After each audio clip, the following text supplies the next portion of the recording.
Assalamualaikum warahmatullahi wabarakatuh. Perkenalkan, nama saya Firmansyah Arya Saputra dengan nomor MBN 230615500. Di sini saya akan menjelaskan terkait dengan tugas awal praktikum karakterisasi material.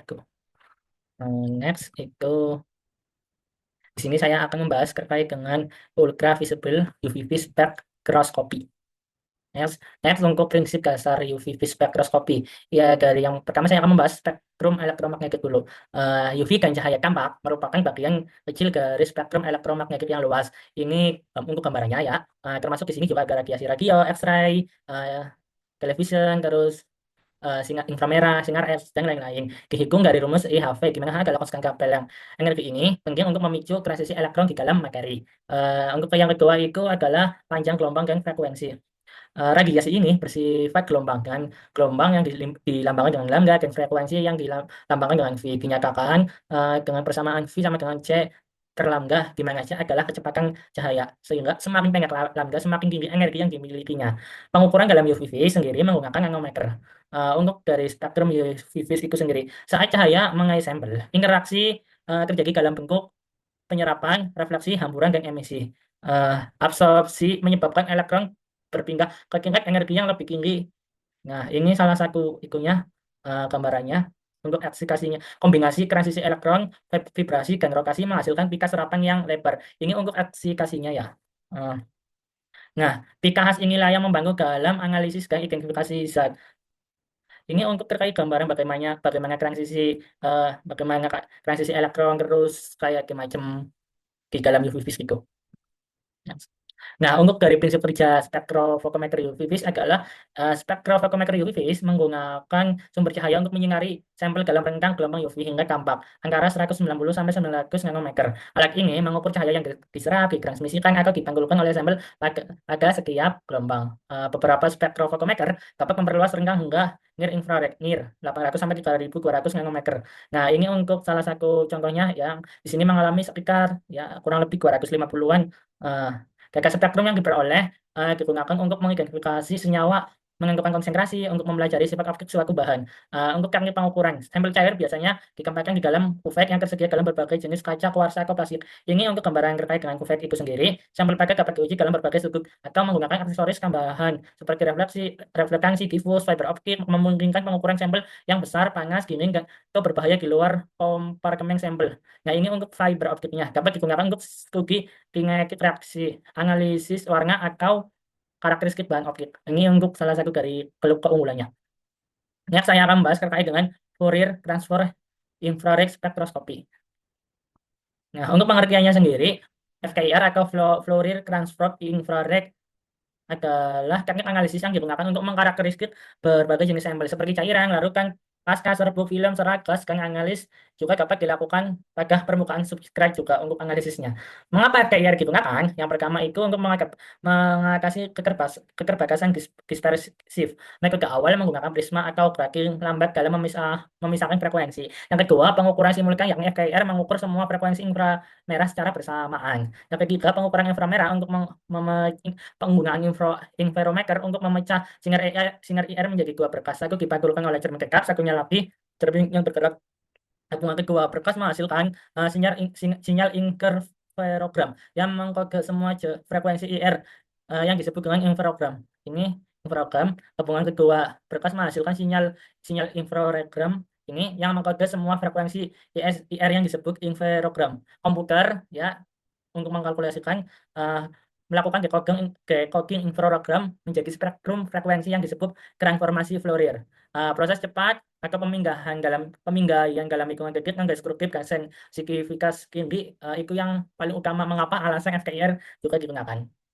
Next, bagaimana cara kerjanya? Untuk pertama itu sumber radiasi inframerah. Cahaya inframerah dipancarkan dari sumber panas, black body source. Cahaya ini melewati aperture untuk mengatur jumlah energi yang masuk ke dalam sampel. Yang kedua itu interferometer. Ini pengkodean spektrum. Cahaya inframerah masuk ke interferometer. Interferometer kemudian membagi cahaya menjadi dua jalur dengan satu cermin tetap dan satu cermin bergerak. Ketika cahaya bergabung kembali, terjadi interferensi yang menghasilkan interferogram. Yang ketiga, sampel.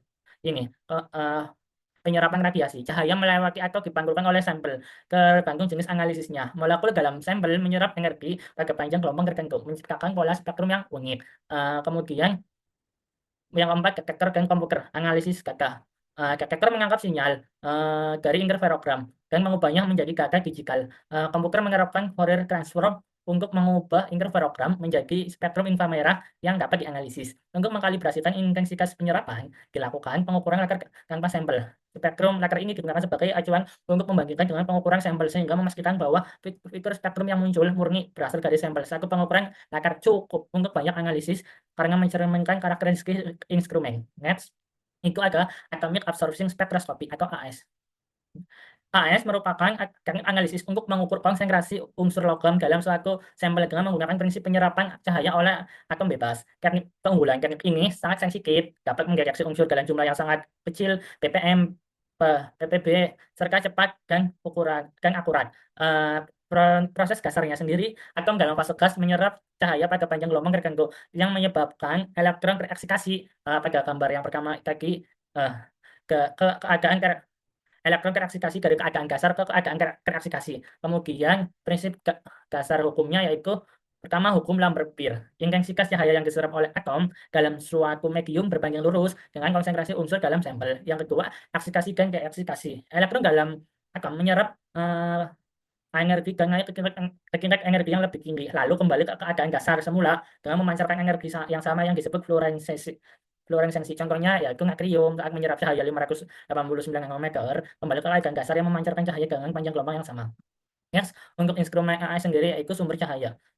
Halo, katode Lam mengandung katode berlubang ya ini yang dilapisi unsur tertentu dengan gas pengisi seperti Ne, Air, He untuk menghasilkan radiasi yang spesifik. Elektrodeles Lam atau IDL memiliki emisi lebih tinggi dan lebar pita lebih sempit ketimbang HCl, tetapi memerlukan gaya tambahan untuk stabilitas. Jadi sumber cahaya itu ada dibagi menjadi dua gitu.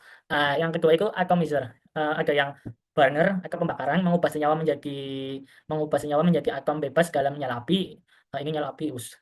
Yang kedua nebulizer nyemprot mengubah larutan menjadi partikel kabut kecil yang masuk ke dalam nyala api untuk dianalisis. Yang ketiga itu makro ini. Yang bentuk segitiga memisahkan panjang gelombang radiasi agar hanya panjang gelombang spesifik yang dapat diukur oleh detektor.